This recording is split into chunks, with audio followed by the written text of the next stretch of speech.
Welcome to the weekly wrap-up. I'm Elaine Stenson and I'm joined on the line now by Bob Slade from FXDD in New York for a look back over the main financial events this week. Bob, let's start with some US data, and it looks like US jobs growth in November was probably strong enough to keep payroll gains on track for the best year since 2005. 185,000 jobs were added last month, with 204,000 in October. The unemployment rate will have dropped to 7.2%, the lowest we'll have seen in 5 years. Bob, does this signal that companies are confident that demand is set to improve and people are going to start spending? And also, a question everyone will be asking now is, how do these figures affect the Fed's decision on tapering and when it's likely to be introduced? When we do look at the U.S. economy, and actually it's very interesting, I'm going to take a step back and talk about spending during the Thanksgiving time, during the Black Friday holiday in the United States, where Americans sort of go crazy shopping. The numbers of people that entered and walked into stores was enormous and larger than ever, but the percentage of sales was down around 1%. Does that mean people are still looking and they're not making their final purchases? That's how I look at things, because we still have 2 or 3 weeks, even though the shopping season is shortened between Thanksgiving and Christmas.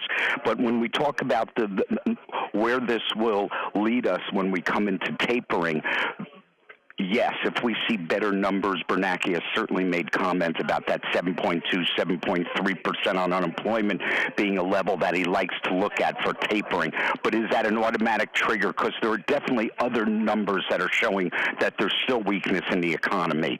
So I think they're going to take a step back. It does look like the best guess is going to be March for tapering to begin, but they could start this in February, or they could even start this in February. But I truly think we'll wait until March to see what other type of data. We had very nice we had very nice GDP numbers out of the U.S., a little stronger than was expected, so that was also helpful. Possibly weakening, and something else I'm going to throw in the lane. Keep an eye on the markets. We may possibly see a continued weakness U.S. dollar, because if I'll remember that nasty budget battle, well, on December 13th, the conversation starts again, because you have to remember by the end of January, beginning of February, the U.S. runs out of money. So let's hope we don't go back into a shutdown, but we're certainly going to see a lot of tussling in Washington over the budget. OK, Bob, and over to Europe now. And the ECB has forecast below target inflation and a weak recovery for the next 2 years. The latest economic projections are for inflation of 1.1% in 2014 and 1.3% the year after. Bob, how do you respond to these projections? I certainly think the ECB and certainly Mr. Draghi have done a wonderful job to promote themselves, and to certainly has turned Europe from really the doldrums a few years ago to we're seeing some nice PMI numbers, and we're seeing some certainly in Germany, and things are getting a little bit better in the other European countries.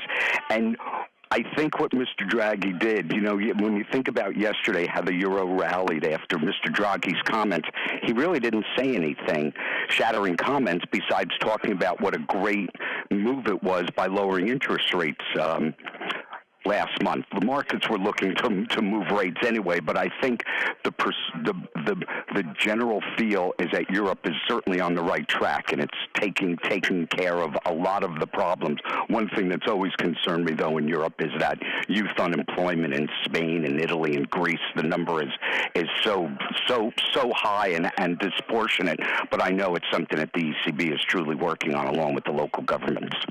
And finally, Bob, the Bank of England has held monetary policy steady and voted to hold interest rates at 0.5%.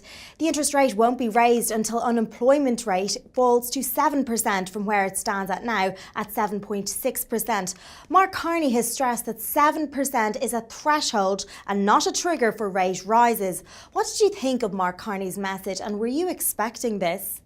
Yes, I think it was a very smart comment by Mr. Carney, because it certainly gives him plenty of room and plenty of time to worry about that. With a 7.6 unemployment rate, and he's talking about maybe around 7%, we'll use that as a threshold. It certainly gives him plenty of room. And if he's truly, if I think his point is, if he sees the UK economy turning around so quickly, and going from 7.6 to 7% on an unemployment rate, I think that would give him reason to certainly be able to present to the board of governors the thought of changing and raising interest rates up.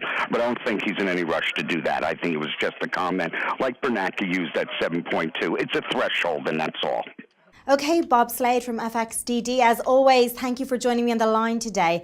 And that's your weekly wrap-up, but do tune in next week for more from the TV team. Bye for now and have a great weekend.